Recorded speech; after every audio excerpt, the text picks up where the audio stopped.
Great, good morning. Setia dalam hal-hal kecil ya. Faithful in small things. Alright, teman-teman, sahabat rohani dimanapun Anda berada. Saya Evangelis Andre Wahyudi Broto dari Purwokerto. Hari ini saya ingin mengajak kita merenungkan sesuatu yang sering luput dari perhatian kita. Kesetiaan dalam hal-hal kecil. Teman-teman, seperti kita ketahui ya, kita hidup di zaman di mana orang ingin tampil besar, spektakuler, bombastis, viral, ya. Ini yang Tuhan, yang masyarakat kita sepertinya rindukan.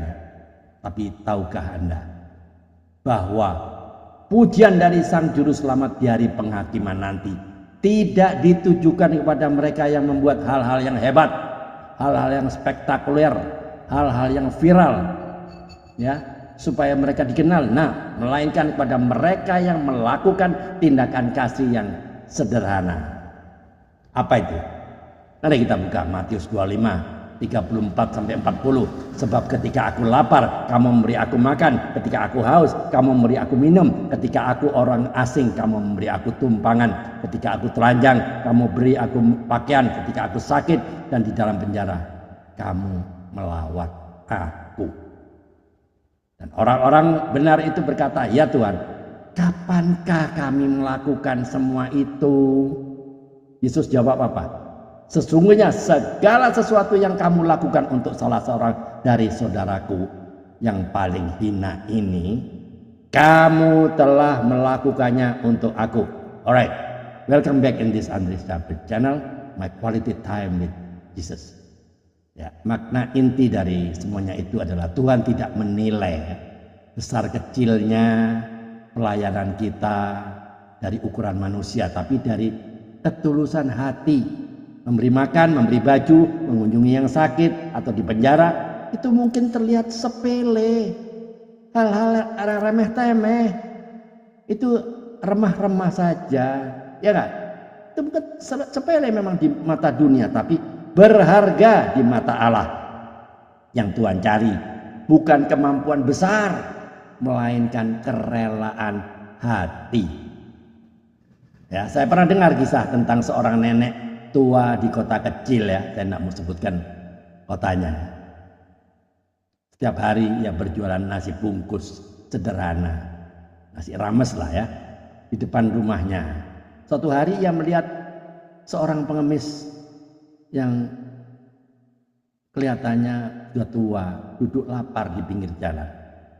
Apa yang dilakukan nenek itu? Yang mengambil satu bungkus nasi, ya, yang mestinya dijual, dan ia memberikannya. Dan beberapa orang melihat, dan ada yang berkomentar, "Bu, nanti rugi loh kalau kasih terus begitu." Tapi sang nenek hanya tersenyum. "Gak apa-apa nak, Tuhan nanti yang ganti." Tahun demi tahun berlalu, anak dari nenek itu berhasil membuka warung makan besar, dan mereka hidup berkecukupan, bahkan memberkati banyak orang. Ketika ditanya rahasianya, nenek itu berkata, ya mungkin itu balasan kecil dari anugerah Tuhan, karena saya tidak pernah menolak orang-orang yang lapar. Kan saya jualan nasi bungkus, apa salahnya? Saya tidak akan menjadi miskin kalau saya memberikan satu bungkus atau dua bungkus pada orang-orang yang memang betul-betul membutuhkan dan dia tidak mampu. Pelayanan kecil tapi berbuah besar, karena yang dilihat Tuhan bukan jumlahnya tapi hatinya. Ada juga kisah lucu seorang diaken baru, ya, di gereja. Ya, ini benar terjadi, ya. Seorang diaken baru di gereja, ia sangat semangat melayani, tapi setiap kali diminta berdoa untuk orang sakit, apa yang dia jawab? Ya selalu berkata, waduh saya kan cuman diaken baru, bukan pendeta.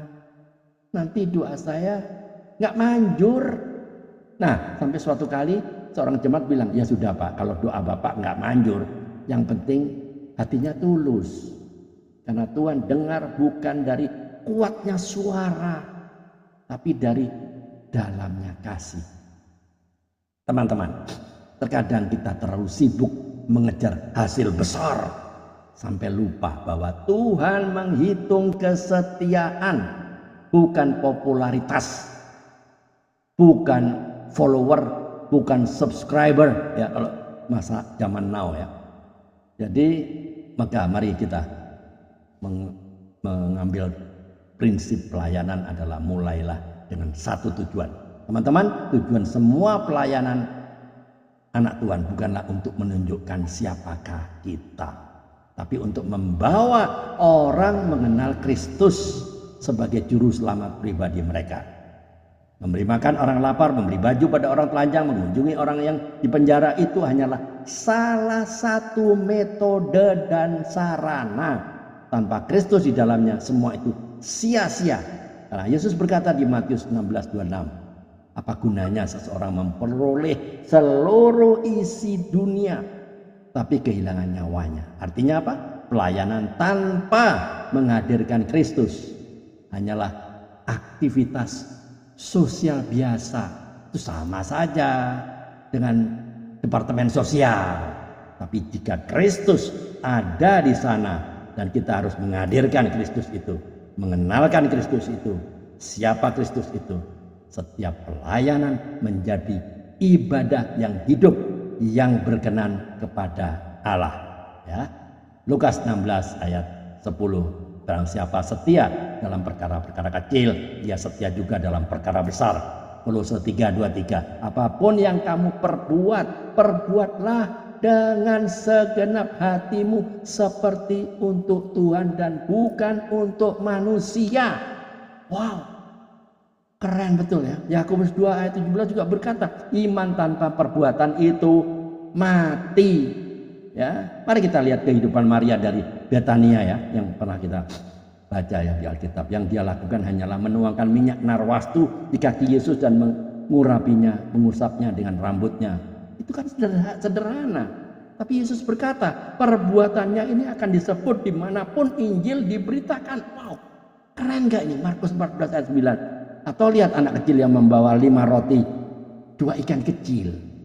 Ya, lihat anak kecil membawa 5 roti 2 ikan. Yohanes 6 ayat 9. Mungkin bagi manusia itu kan terlalu kecil untuk memberi makan ribuan orang, ribuan loh. Bukan puluhan orang, ribuan orang. Modalnya apa? 5 roti dan 2 ikan kecil. Tapi di tangan Yesus Kristus yang kecil itu jadi besar. Nah, God measure faithfulness, not fame. Tuhan menilai kesetiaan, bukan ketenaran. A small act of love can open the door to someone's salvation. Sebuah tindakan kasih kecil bisa membuka pintu keselamatan bagi seseorang. Right, little things done in love are great things in God's eyes. Hal-hal kecil yang dilakukan dengan kasih adalah hal besar di mata Tuhan.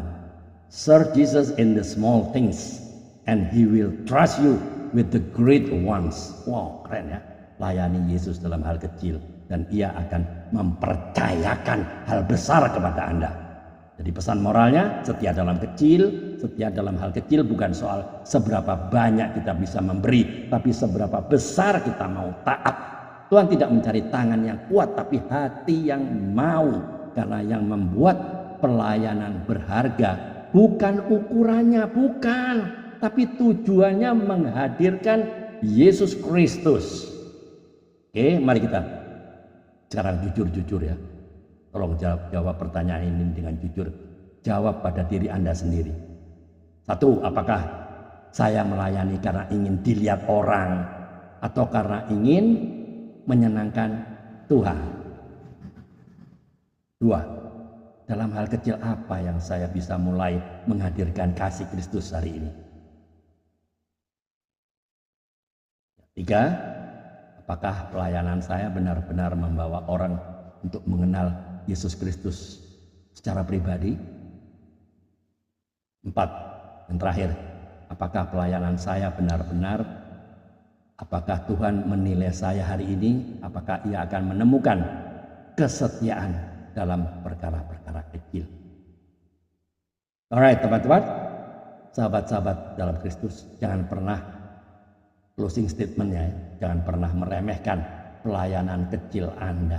Tuhan tidak menilai atau tidak melihat megahnya panggung, tapi kedalaman kasih di dalam hati. Mungkin Anda hanya berdoa untuk satu orang, menolong tetangga yang kesulitan, atau tersenyum pada orang yang terluka. Percayalah, Tuhan melihat itu. Jika kita setia dalam perkara kecil, Tuhan akan mempercayakan perkara-perkara besar. Bukan karena kita mampu, tapi karena kasih karunia-Nya yang bekerja di dalam kita. Itu Tuhan Yesus yang penuh kasih. Terima kasih untuk firman-Mu hari ini. Ajari kami untuk setia dalam hal-hal kecil, melayani dengan hati yang tulus. Jadikan setiap tindakan kami memberi, menolong, mengasihi sebagai cara untuk memperkenalkan Engkau kepada dunia ini. Kuatkan kami agar tidak mencari pujian manusia, tapi menyenangkan Engkau saja. Di dalam nama Tuhan Yesus Kristus kami berdoa dan mengucap syukur. Amin. Teman-teman, kalau video ini atau YouTube ini memberkati Anda, jangan berhenti di Anda sendiri. Sampaikan, share, broadcast kepada komunitas-komunitas yang lain agar banyak orang yang diberkati. Jangan pernah berhenti sampai di sini saja. Tetap semangat melayani Tuhan, keep on fire, keep on moving. Tiada hari tanpa bersaksi tentang Kristus. Save the lost at any cost, selamatkan yang terhilang berapapun harganya. Ayo mikir. Tuhan Yesus memberkati. Amin.